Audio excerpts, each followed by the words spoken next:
हिमालय की ऊंची ऊंची चोटियों के बीच देवभूमि उत्तराखंड की खूबसूरत वादियों में एक ऐसा गांव है जहां भगवान विष्णु का मंदिर है।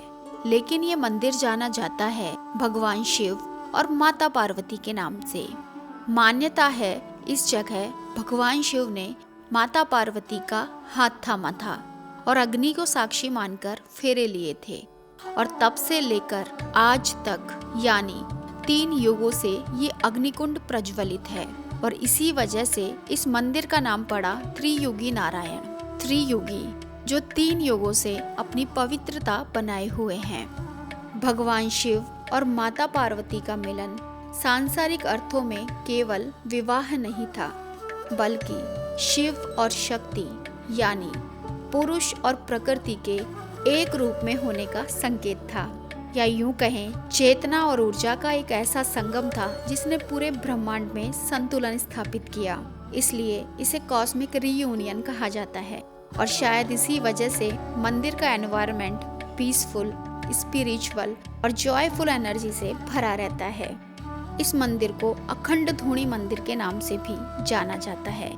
यहाँ मंदिर में सूखी लकड़ियाँ चढ़ाई जाती है और प्रसाद के रूप में मिलती है इन्हीं लकड़ियों की भस्म, जिसे सभी मांगलिक कार्यों के लिए शुभ माना जाता है। मान्यता है ये मंदिर त्रेता युग से स्थापित है, जबकि केदारनाथ और बद्रीनाथ मंदिर द्वापर युग में स्थापित किए गए थे, और इन सभी मंदिरों का आदि शंकराचार्य ने पुनर्निर्माण करवाया था। इस मंदिर का आर्किटेक्चर भी केदारनाथ मंदिर जैसा ही है। मंदिर में एंट्री करते ही 3-4 छोटे बड़े कुंड दिखाई देते हैं।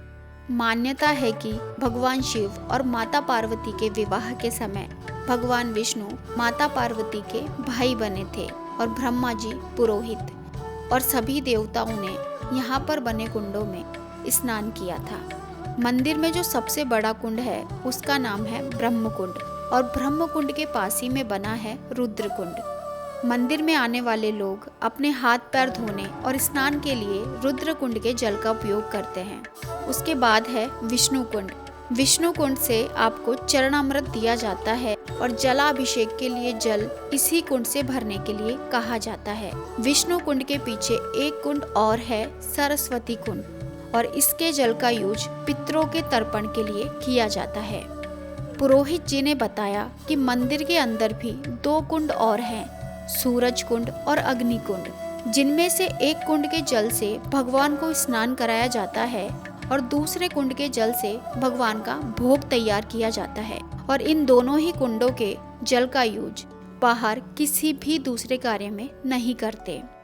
मान्यता है कि भगवान शिव की पत्नी माता सती को उनके पिता प्रजापति दक्ष ने अपमानित किया था, और इस वजह से माता सती हवन कुंड में भस्म हो जाती है, और उनका दूसरा जन्म इसी स्थान पर पर्वतराज हिमाचल और मैना देवी के घर हुआ। पर्वतराज की पुत्री होने के कारण उनका नाम पार्वती पड़ा। त्रियुगी नारायण के इस स्थान को हिमावत की राजधानी भी कहा जाता था। यहाँ लोग आज भी चावल की थाली और सुहागन का श्रृंगार लेकर पूजा करते हैं। यहाँ के पुरोहित पूरे मन और विधि विधान से पूजा संपन्न कराते हैं। ये है ईशानेश्वर महादेव मंदिर।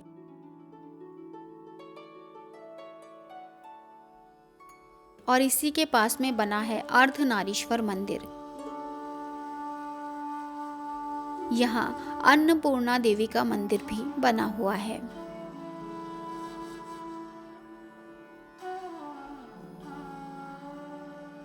उत्तराखंड टूरिज्म इस जगह को वेडिंग डेस्टिनेशन के रूप में प्रमोट कर रही है, ताकि जो भी लोग डेस्टिनेशन वेडिंग करना चाहते हैं वो यहाँ आकर शादी कर सकें।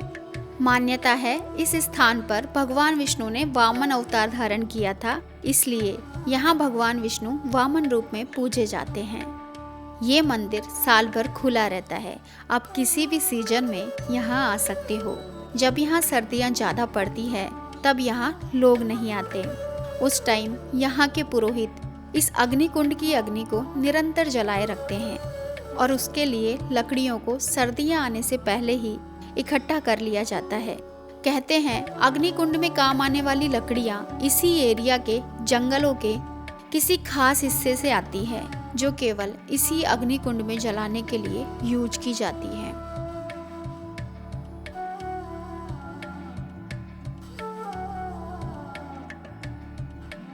अब टाइम था यहाँ से वापस सोनप्रयाग लौटने का। सोनप्रयाग से यहाँ तक की डिस्टेंस करीब 13 किलोमीटर है। ये रास्ता ऊंचे ऊंचे पेड़ों से घिरा है। रास्ते में कई सारे छोटे बड़े वाटरफॉल्स दिखाई देते हैं। मंदिर से लौटते हुए इन खूबसूरत पहाड़ी रास्तों को देखकर मन में एक अजीब सी शांति है, पर साथ ही एक सवाल भी। क्या आज भी कोई रिश्ता उतना ही अटूट, सच्चा और पवित्र हो सकता है जितना भगवान शिव और माता पार्वती का था? जो लोग यहाँ आकर शादी करते हैं, क्या उनके रिश्तों में भी वही समर्पण और वही विश्वास होता होगा?